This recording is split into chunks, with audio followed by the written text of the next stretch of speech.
You're listening to Shoe In, covering the ins and outs of all things footwear, from sneakers to heels, loafers to slippers, and every type of shoe in between. Brought to you by the FDRA, the Footwear Industries Association focused on retail, trade, politics, and fashion, helping create and enhance conversations on all things footwear. Welcome back, my shoe-in-aholics. Thanks for joining us again. New episode dropping today. We're really excited about this one. There's a lot going on. We the last several years, Sabrina, we've been talking a lot about sustainability and leaning into that. And the conversations continue. The work continues. The difficulty and the complications also continue. The bright spot is that it is springtime. So, Sabrina, are you out and about a little bit more now? Yes, I am on my fitness journey, so I'm out walking every day. So, yeah, round of applause for me. Nice. All right.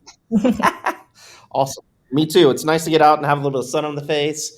And today we're happy to have joining the first time on Shoe and Show, actually the first time any podcast, so we're excited about that, is Dr. Andrew Hudson. He's the managing director at the BLC Leather Technology Center. From the UK, also Eurofins is the parent company, I believe. So, Andrew, welcome to the show. Yeah, thank you. It's great to join you. So, Andrew, when people hear BLC, I think they think of leather. That's been the core competency. But over the last several years, you guys have been really leaning into any and all type of materials and looking at sustainability. So, maybe really quickly, just introduce BLC to people who may think it's just leather or who may not have ever heard of BLC. Yeah, absolutely, Andy. So yeah, BLC's been around for over 100 years. It absolutely was founded to support the leather industry, and indeed, a lot of the brands that we work with do recognise us as experts in leather. I would say over the last 20 years, we've absolutely moved more into, as you said, materials space. With a definite focus on sustainability. I'm really proud to say, and I've inherited it from my predecessors, but I'm very proud to say that I think BLC is, one of the leading organizations in sustainability. That's awesome. Based in the UK, and excited that, if you're listening to this, maybe the event has already happened, but I'm going over to the UK for the British Footwear Association Sustainability Summit. And the conversation with British brands, I think, are just heating up and starting. The work's been happening over there, but I think now they're leaning more into hopefully cooperation. And then I think there's a big reason for that, Andrew. We talk about it a lot. And I should say, I've known Andrew for a long time. We used to do workshops together all over the place on leather. And then now we're working together on traceability, transparency, how we measure things. So I'm excited to have you back in the mix with FDRA, attending our events and helping sharpen people's minds and providing critical thought on these issues. But, one of the key drivers we talk about is at the start of this kind of sustainability discussion several years ago, it was, we should do this because this is a really good thing to do. And it is. It's good for business, it's good for the planet. But increasingly, we're seeing governmental bodies get involved and start to create and craft policies where it's no longer a we should, it's you have to now, right? So when you're looking at some legislation policy as kind of key drivers where it's kind of maneuvering footwear brands in a specific way, what are a few things that you're looking at right now that are popping up in your conversations with brands? Yeah, there's so many of them, Andy. So, you've got different sort of legislation that's either at the draft stage or, has been sort of, pushed through, and it's all over the world. So we know that in the US, you've got things like the Fashion Acts. We know that there are, specific focus on ensuring that we're sourcing from the right locations, using, products that are preferred, whether it's from an environmental perspective or whether it's just because it's been sourced from an ethical area. Over here in Europe, we've got things like the Corporate Sustainability Reporting Directive. It's really looking for brands to do several things, really. One is to know who their suppliers are. I think if you go back, sort of 10, 20 years, often brands were just buying from a single supplier. They didn't know who made the materials or where the materials came from. But legislation is requiring them to know that now. So we're seeing an absolute move from brands, retailers, anybody in the footwear supply chain to know more about who their suppliers are and where their product is going. Yeah. I think it's positive.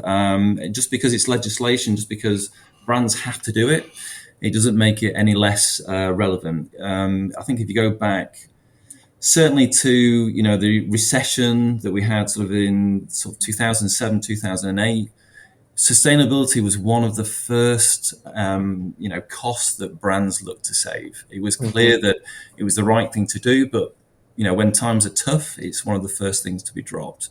Yeah. What we actually saw through COVID was the reverse. We've seen a real acceleration into sustainability.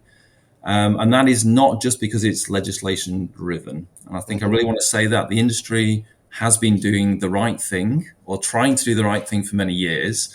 I just think legislation's given it that final push to make sure it is, essentially one of the key drivers that we have. Yeah. I would add to that too. It's just the risks in the supply chain, not knowing, right? So it's like, yes, the legislation's there and it's pushing, to your point, pushing in the right direction. But what happened in COVID, not knowing if your materials were going to make it across the border into Vietnam from China, the Forced Labor Prevention Act here in the U.S. that deals with the weaker situation. Your goods will get held up at customs if they think that there's any trace of material that came from that region in China.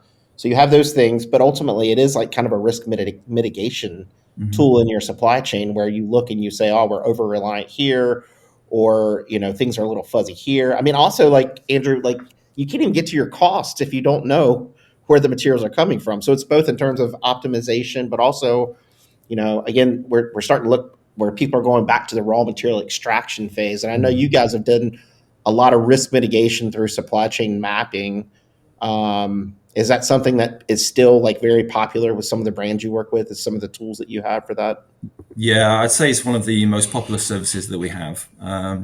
Even some of the largest footwear brands don't necessarily have full visibility through their supply chain. We work with them, we look at their tier ones and, who are their footwear manufacturers, but can we get more, information down to the material level? Can we get more information down to the raw material level? And essentially, once you build up a supply chain picture, once you know how they're all interlinked, then you can start to address what are my key, environmental, social, governance risks. Where, am I having a reliance on a certain part of the world that perhaps could be a risk? You spoke about, sort of supply chain disruptions. We had a lot of those through COVID. And I think for the right reasons, brands are starting to look at, well, do I want to have perhaps a smaller number of suppliers that I know I can work with perhaps more closely? And that is, I guess, a real win-win for the brand and for the suppliers. And that's definitely a trend that we're seeing when we do, that sort of work with our customers. So, Andrew, transparency and traceability are really big topics in the industry right now.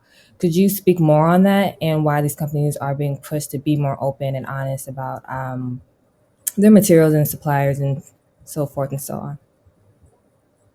Yeah, great question. Thanks, David. I think the legislation that we spoke about a few minutes ago is requiring brands to be more transparent. There's a real expectation and requirement, as Andy mentioned, for brands to know their supply chain right back to the raw material extraction phase. And I think, that makes good sense. You can only really focus, where your burdens are in your supply chain, where the environmental burdens are in your product, if you have a full picture. So I think, before any brand tries to make any improvements, you need to understand the whole picture. Now, what a lot of the legislation is also requiring is that this is shared with the consumer. And I think this is, again, a real trend that we're seeing. I think, the fashion acts that are sort of at different stages in different states within the US, it's really talking about sharing that information. That information has to be available to the consumer, where, the consumer wants to know, or a lot of consumers do, wants to know where the product comes from. What are the, environmental issues that might be related to that product, simply so that they have an opportunity to make a more informed buying decision. You've seen that in the US. In Europe, we have, I mentioned it, the Corporate Sustainability Reporting Directive that also requires brands to share full traceability and transparency with their consumer. We've seen the kinds of information that needs to be shared, and it is becoming very detailed. So I think, the time when a brand or a retailer could say, we don't have visibility, I'm afraid I can't supply that information, that time is behind us.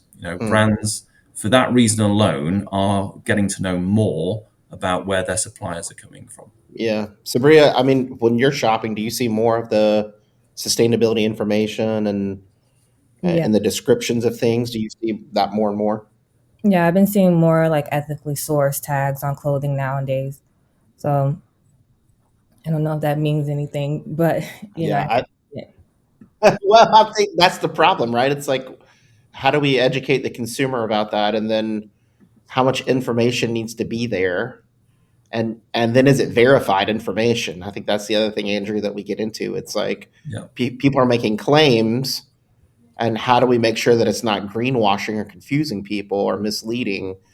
And someone can back up the claim where, if they're saying this is recycled content, it's like, well, what part of the shoe is recycled content? Number one, what are you talking about? And then how much? And then who says that it's recycled content, right? And everything that you've just mentioned there, Andy, each of those is quite a complex topic. Yeah. But I think sometimes, the legislation requires you to achieve something, and it's for you to figure out how to do it. So, you're right. Greenwashing has been an issue in, the apparel, the footwear sectors, but I think we're past that now. Brands and retail, we're seeing the opposite. There's more green hushing. There's more a concern. Am I able to actually make this claim, even though I believe it, and with the best will in the world, and I've investigated it honestly? Do I feel comfortable sharing it? And often you'll have the legal department that will say, well, I'm not sure. The legal department in the brand will be driving what the marketing team are able to say. So we're seeing a demand from all of our customers really for science-based metrics. What is it I can actually measure? What is it I can actually prove? And once I have those, I'll then determine how I communicate or articulate that to the consumer. So greenwashing has been an issue, but like most things, I'm a glass half full type of person. Greenwashing is negative, but the positive from that is it is driving our industry forward. I think that's a good point. What kind of certifications? And in our talks, we talk a lot about this. Mm-hmm. When we start to get to the science-based, I think some of the challenges are that it's apples to oranges, right? We need to get apples to apples. So there's a lot of work to do in this space so that we communicate even internally, so that within companies, we're talking about the same things in the same way as much as we are talking to consumers. Because what I see a lot of problems around is we're not all singing from the same hymnal in some ways, and you'll have someone make a claim about their product, comparing it, if it's a slipper and they're comparing it to a bowling shoe, for example, completely different products, but they're saying, wow, this LCA says that the industry average is this, and it's like, well, we have to be really careful, don't we, when we're setting those things? How are you working with brands to measure those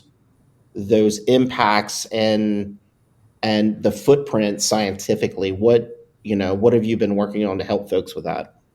Yeah, well, I think you alluded to it. I think LCA's life cycle assessments, I'm a big supporter of them. If you're a brand that has the resource, has the financials to be able to do a detailed life cycle assessment, then you can get a lot of information about a supply chain or of a product or of an individual manufacturing site. So for me, LCAs really is where the industry needs to get to. Now, the issue with that is that, an item of footwear is quite complex. It's got a lot of components. It's a lot easier when you're in the apparel space because you have, maybe 3, 4, 5 components in a product. Whereas we know in footwear, we could have 30, we can have 50 different components. So by definition, by design, footwear seems to be more complex. So I think one of the great things that we've seen here in Europe is that we have a product environmental footprint. So when you start to look at, comparing apples with apples rather than apples with pears, then there are sort of draft documents here in Europe which are trying to say, well, look, if you're going to measure the environmental impact of your slipper, then this is how it should be measured. And now the real benefit of that is exactly what you've said, Andy. If a supplier A measures their slipper and wants to compare against supplier B, and as long as they're using the same rules, then it's a level playing field, and you can start to look at the differences and make appropriate comparisons. The issue is that is at draft stage. Even the category rules, I was in a webinar earlier today that was really discussing how they can move that forward. So what we've done here at Eurofins is we've developed a tool that allows brands, retailers, designers, quality, technologists, you can have sustainability managers. Really is a tool that very quickly, in a matter of minutes, will draw you through to get a life cycle assessment type of approach or assessment of a product. So by knowing what materials are in your slipper, knowing where that slipper is manufactured, let's say it's India or China, maybe 50% of it's going to the US, the other 50% is going to Europe. The more information you can put into the tool, it at the end will give you a real overview of what the expected environmental burdens are. So it's a tool that you can compare, one slipper with another slipper. You can compare a slipper, with a high heel shoe or a sneaker. So that's what we've been working on. And we believe that will make an LCA type of approach more accessible to those brands and retailers that perhaps don't have as much sort of financials behind them, right, to be able to make those kind of assessments, or even time, right? Because when we do with LCAs, it's like it's a long time, and if you do it right, you have to have it peer reviewed by someone that's impartial, and if you do one on a shoe and then the next season you don't have that shoe and you have a new shoe, then it's almost like you have to have a new LCA to it. It becomes quite expensive, quite timely, and that's against the whole speed to market of the industry, right? Where it's like, we need to get this out as soon as we make the product, but it needs to be on the shelf, it needs to be selling. So, we're trying to do this in real time. So I think that's really interesting that you guys are doing that and building that tool out to help people quickly judge what's happening. And I'm sure, things keep progressing and we'll figure out our way keeping, going forward. But for the here and now, I think it's really important that people start to utilize a tool like that where they can quickly make decisions or see where there's big problems in their supply chain or big footprints that they can then strategically look and say, this is where we've got a lot of greenhouse emission. What do we want to do about that? Or, and this is the other thing too, Andrew, I think we also need to look holistically. The narrative has been around a lot around carbon emission. Fair enough, no problem. But we also, over here in the US, we're watching this huge algae bloom out in the ocean coming towards Miami and the beaches, right? And so it draws us back to this holistic look where it's not just the carbon emission, it's also what are we doing with the whole, bio ecosystem, the whole biological kind of footprint that we have. So it's water, it's, woodland, it's, all of that stuff. Anything that goes into a footwear, anything goes into shoes is something that we can consider. And then also the output and what we're doing with that, right? I think that's something that brands need to start looking a lot at. That's what LCAs can do, right? When you're doing these tools, it does provide a look at those multitude of impacts, right? Yeah, we shouldn't underestimate how useful and important a proper full LCA is. Right. But you're absolutely right. It can take 6 to 9 months. It might cost you $50,000-$80,000. But the data is important. It's something that you've measured directly. And I really want to emphasize that the tool that we have draws on what we call secondary data. So it gives you an insight, it gives you some indication. And I think, we've spoken about it separately, Andy. What it really does give you is an idea of where you need to focus your efforts. Where you might be able to make proper, improvements in your supply chain. And then, of course, you can spend more time focused on an individual aspect and make sure you get the proper measurements and make sure you can demonstrate the right kind of improvements. Awesome. As we kind of wrap up the conversation, recently I saw the EU was starting to put out more guidelines on marketing green claims. We see it here in the U.S. as well, with the U.S. government looking at updating the green guides, providing more information around how to talk to consumers about recycling, whether it's post-consumer, whether it's post. So there's all these like finer points that they're trying to put out there. But the European side is fascinating because you have I think it's much more advanced than here in the U.S. And I think it's kind of a blueprint for a lot of states or even the U.S. government that may adopt bits and pieces. So it's something to take a look at if you're a U.S. company and you haven't been following it. But you got both, Andrew, there's a lot to unpack in all this, but you've got the new greenwashing kind of ways of saying it's getting to the point where it's good stuff, but it's something where it's really curious. But they're basically saying if you make a claim that you're going to be carbon neutral by 2050, like you have to reach that goal. And if you change that, then that's greenwashing if you're not telling someone or you just let it go or you say it's too hard. So it's even getting to the point where these claims, where as a company, we're committing to this. And it's like, well, you better meet those targets then. And then likewise, too, the extended producer responsibility, the EPR, is really active in Europe. And I think there's a challenge with that because of infrastructure, of waste management infrastructure. But basically, it's where they're saying if you import a product into Europe, you're still responsible for the end of life. So whether you pay a tax or a fee for it going into the landfill or whatever, or you can divert it out and like create more of a circular economy. Those are big conversations happening. I think the challenge, Andrew, and maybe you can chime in on this too, but it is the infrastructure, right? Like it's hard to set up a waste management system that would allow for that.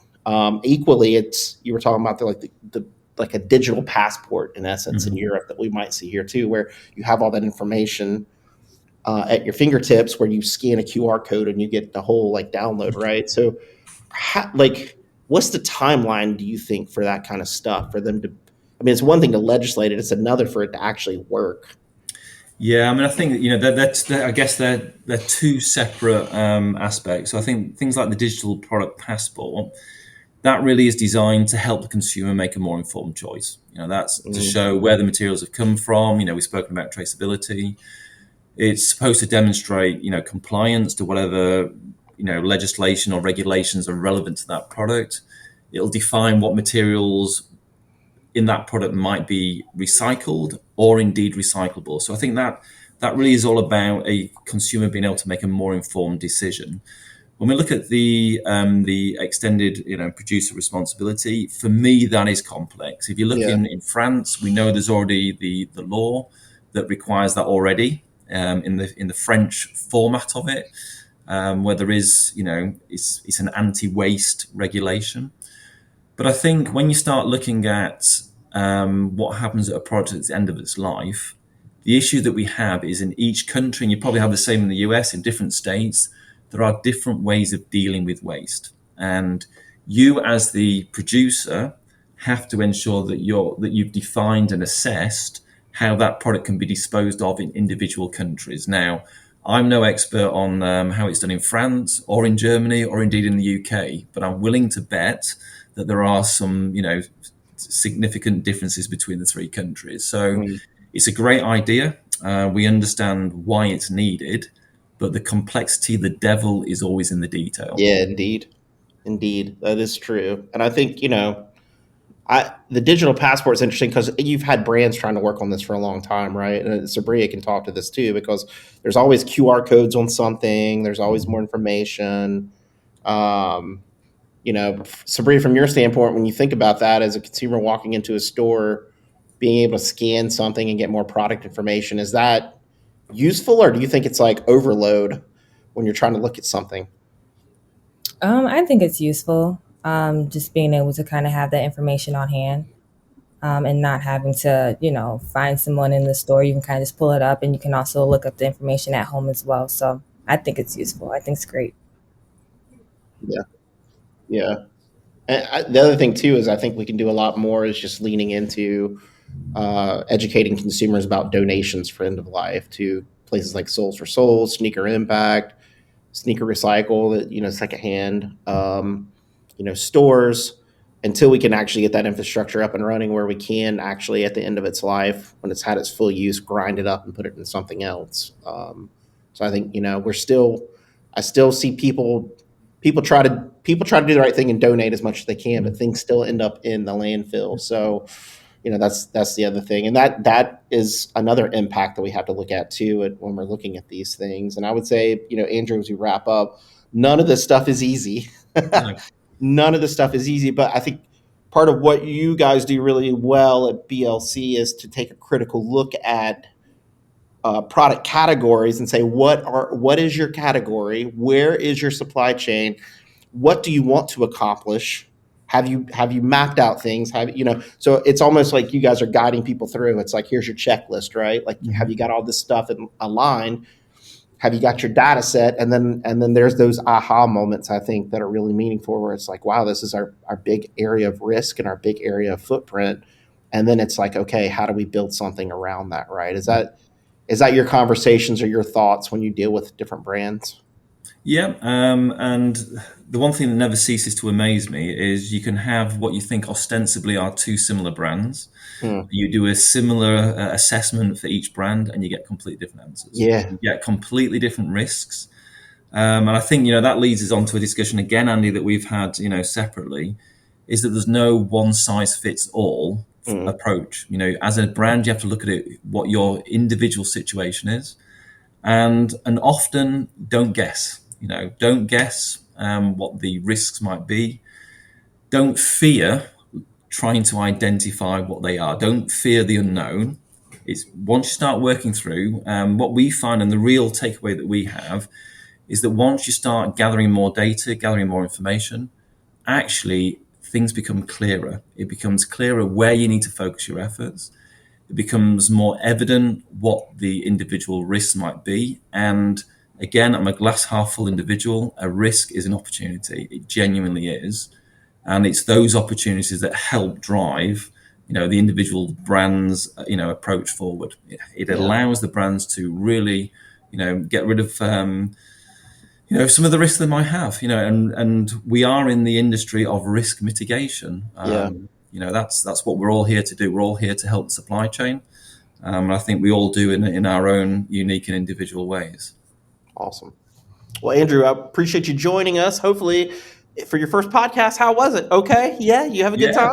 It was just like having a chat with you, Andy. It was just like it's just like brews and shoes. Hey, that's what we want, man. It's basic. When we started this, it was simply we were at a trade show and we had a great conversation. And we're like, wow, like if you're not here, you can't hear it. So how do we magnify these conversations out? And we created this podcast. And folks, this is the Shoe Industry's podcast. So we talk about hot topics that are meaningful to the business side of the industry. Obviously, there's a ton of sneaker podcasts that deal with the fashion and the culture and all that.